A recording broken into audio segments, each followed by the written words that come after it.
Hey guys, how's it going? Michael Troy here, and today we're looking at the all-new X-Men Annual 10 by Chris Claremont, Art Adams, and Terry Austin.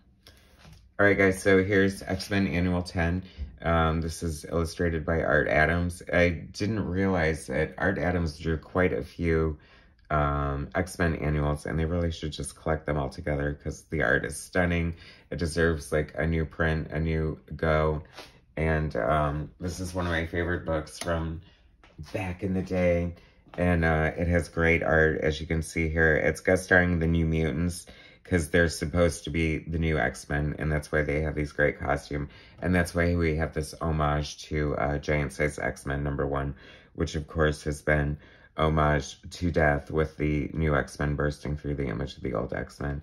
And then we have this little corner box saying, and introducing the newest X-Men, LONGSHOT, because of course Art Adams famously co-created LONGSHOT with Ann Nocenti, and he would go on to join the X-Men. So how cool is that? Anyway, so and Ann Nocenti is the editor on this book, written by Chris Claremont, Art Adams penciler, Terry Austin inker, and that just makes my heart feel good when I hear those two names one after the other, because Terry Austin is one of my favorite inkers and does such a great job on someone like Art Adams with all this detail. This is from when Magneto was leading the X-Men. I know, crazy, huh? And here they are in the danger room practicing. I mean, he could kill them all instantly, right? That's what I think sometimes my only problem with the superhero movies is, like, watching Endgame, it's like they're so powerful now that it's like it takes away from it in a way, because they're just so capable of doing absolutely anything. Speaking of capable of doing absolutely anything, I think this is when, during the time Storm didn't have her powers, and that was a dark era, such a sad time for Storm fans, but she persevered, she kicked butt, and proved that she didn't need powers to be the hero that we all know and love. And here comes Mojo. Mojo's like a LONGSHOT villain and so cool. Like, Art Adams does the coolest designs. His sidekick Spiral with all... I love that she has 6 arms and like 2 of them, or at least one of them, are bionic. Nobody draws mood and detail like Art Adams. It's so much fun to look at his work. I'd love to see this reprinted. This newsprint is looking a little dingy and faded. It's hard to see all the details. That's the only problem with vintage comic books, is the printing was always like the bane of their existence. But if you think about it, it kind of makes sense. Comic books were created to be a form of cheap entertainment, so obviously they're not going to spend $1 million on printing. And here comes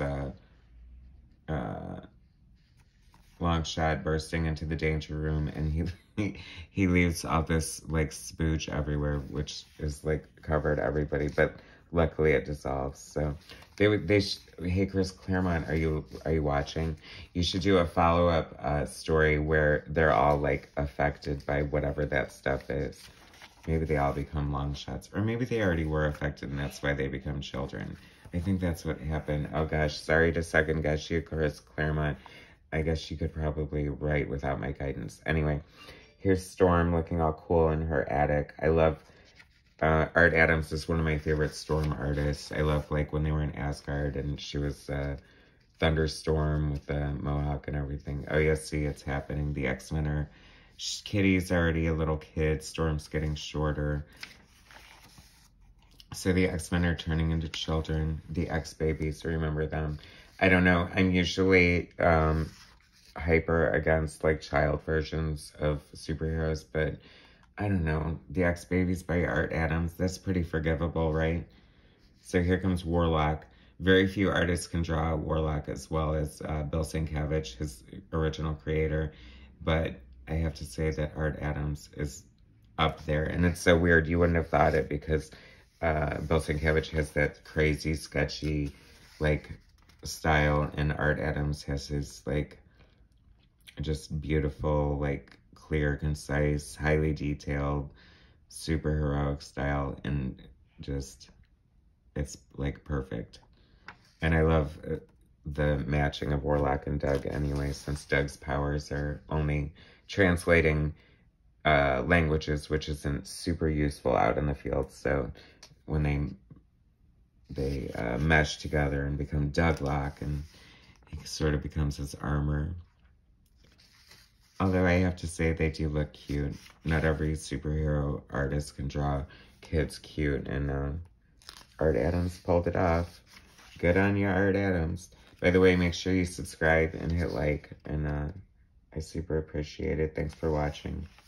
I love looking at old comics. Here comes the cool, this is so cool. I wish they would have done, like, I feel like these costumes didn't get a lot of mileage, but this is the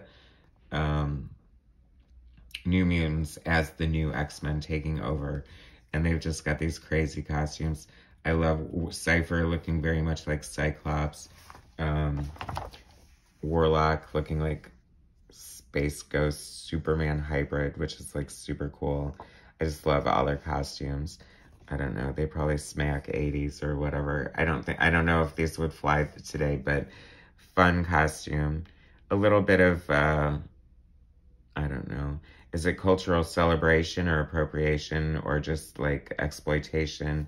Because she looks very Indian and she has like the Japanese symbol or the yin yang, and she's Asian. I don't know, whatever. I think it's totally fine, right? Because, you know, they're dressing themselves. Anyway, so there's the X-Men as evil young kids, and they look cool. I love seeing different versions of the X-Men, especially if they're going to be drawn by Art Adams, and I think they are getting older again, which is good since Wolverine's naked.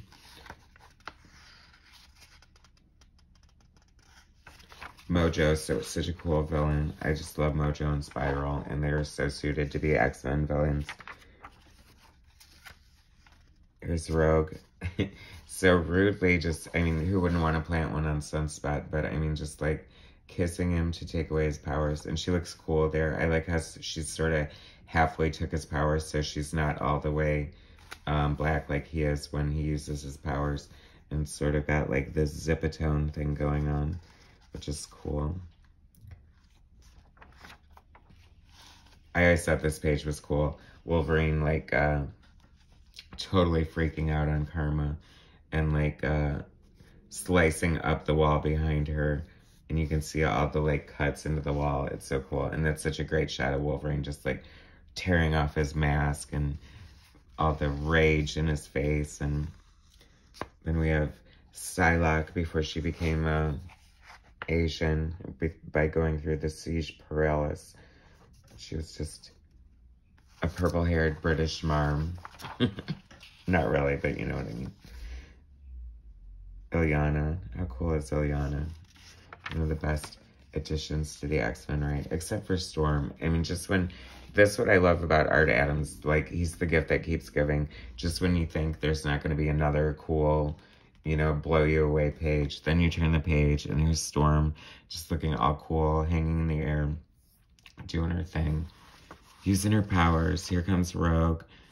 I love Rogue and her big, I guess, was this 80s, 90s, let's see, 1987. Can you imagine that, youngsters? And how much was it? $1.25 for this big, gorgeous, double-sized annual with all this amazing Art Adams art in it. So cool. I feel like this is like, I don't know, the X-Men Annuals, do people just pay attention to them or not? Is this totally making you guys want to run out and buy this or dig in and read it? I always love this shot of Storm there. Her face just looks so pretty. I love the expressions that Art Adams is able to capture. He's just so good. He's one of my favorite artists. We're so lucky to have all these great artists come out of the 80s. There's a great shot of the New Mutants just walking out together with their arms literally Warlock propelling around each other. And then here's a little nugget there. I always love, and this ends with Storm and Wolverine and Psylocke, and I think it's just a cool scene. And I love the relationship between Storm and Wolverine. I always thought it was super cool. And there's like a little nod to Alfred Hitchcock because Mojo is all about, you know, making television and movies and stuff like that. Anyway, so that's the super cool X-Men Annual 10 from 1987 by Chris Claremont, Art Adams, and Terry Austin. Thanks so much for watching. Please subscribe, hit like, and I'll bring you more content later. All right, thanks, guys.